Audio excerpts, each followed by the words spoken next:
बदलाव की लहर है। बीजेपी की सरकार नहीं बन रही है, धन बल के सरकार को तोड़ा। कर्नाटक की तर्ज पर जीत होगी। मोदी को प्रदेश के बीजेपी नेताओं पर भरोसा नहीं है। महिलाओं को 3,000 रुपए देने का वादा, संकल्प में कहीं भी लिखा नहीं। किसानों पर गोलियां चलाने वाली सरकार है। प्रदेश में महिला सुरक्षित नहीं। प्रदेश के नेता के बेटे 500 करोड़ के लेन देन करते हैं। कांग्रेस इसके पीछे है तो ईडी से जांच कराएं। कांग्रेस का कोई नेता है तो उसे अंदर करो। बीजेपी के नेता को भी ईडी का इंजेक्शन लगाओ। शिवराज अपनी बुराई खुद करते हैं। राम सबके हैं, हम भी सनातनी हैं। आज बाल दिवस है। एमपी के 51 लाख बच्चे कुपोषण का शिकार हैं। राज बब्बर सीएम कहते हैं कुपोषण मेरे माथे का कलंक है। कलंक मामा के नाम से है या कुपोषण की वजह से? कुपोषण का कलंक लेकर घूम रहे शिवराज जी को हमारी सरकार गिरकर फिर सीएम बना देंगे।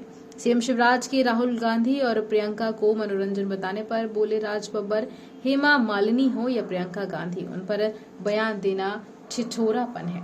और ये छिछोरा बयान है, बयान देने वाला भी छिछोरा है। हाँ, 14 नवंबर हमारे लिए चाचा नेहरू का जन्मदिन बाल दिवस होता है और इस बाल दिवस पर हमें बहुत अच्छा खाने को भी मिलता था। स्कूल में जाते थे, मिठाइयाँ मिलती थी, बच्चे खेलते थे, खिलखिलाते थे और छोटे छोटे स्कूल हुआ करते थे। दुर्भाग्य है आज इस प्रदेश में मैं जहां आया हूं 66-70 लाख बच्चे यहां पर इस पूरे प्रदेश में हैं। इसमें से 51% बच्चे जो हैं कुपोषण की वजह से या तो अपनी जिंदगी खो बैठते हैं या वो बौने रह जाते हैं। और यहां 18 साल से जो व्यक्ति राज कर रहा है वो ये कहता है कि कुपोषण मेरे माथे पर कलंक है। पिछली बार भी आया था, मैंने सुना था, अब मेरी समझ में नहीं आता कि उनको कलंक कि मामा के नाम से कलंक है या वो कुपोषण की वजह से कलंक है। लेकिन पिछली बार का भी जो माहौल था, 18 में आया था जब, तो मुझे लगा था कि माहौल में ऐसी जोश है कि लोग नहीं चाह रहे थे कि बीजेपी की सरकार आए और वाकई वो जोश नजर आया था।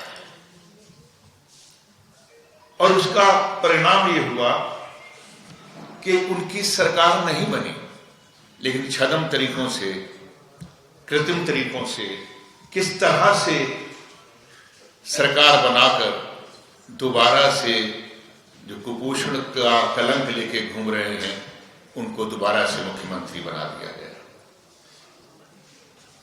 मैं मध्य प्रदेश में और जगह भी होके आया हूं। मैं दावे के साथ में कह सकता हूं कि ये बदलाव की जो ये लहर, जो आंधी चल रही है, बीजेपी की सरकार इस बार नहीं बन रही है। और अब मेरे कहने से क्या, कल तो राहुल जी कह के ही चले गए और राहुल जी जब भी उन्होंने कहा है वो सिद्ध हुआ है। उन्होंने कहा कि 150 से कम सीटें नहीं आएंगी। मैं कहता हूं कि एक आध सीट बढ़ी जाएगी, 150 से कम होने का तो सवाल ही पैदा नहीं